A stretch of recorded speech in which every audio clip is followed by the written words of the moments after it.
In today's video, I'm going to teach you how to set up double opt-in in Aweber. By the end, you'll know exactly where to find the right settings and how to turn on confirmation for the sign-up methods you use, so your list stays clean and your subscribers are genuinely engaged. Start by opening your Aweber dashboard and checking which list you're working on.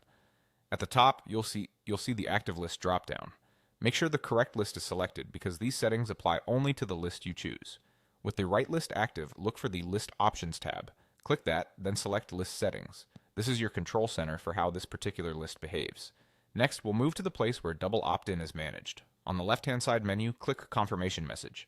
This section controls the confirmation email that new subscribers receive and the circumstances under which that email is sent. Think of it as the gatekeeper for your list. Only people who click to confirm will be added, which helps reduce fake signups and keeps your deliverability strong.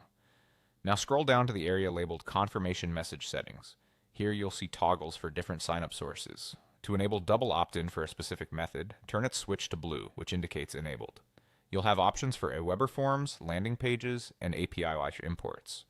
Aweber forms cover subscribers who sign up through forms you create in Aweber, whether they're hosted by Aweber or embedded on your site. Landing pages applies to Aweber's built-in landing pages, so if you publish a page directly from Aweber, this controls whether those signups must confirm.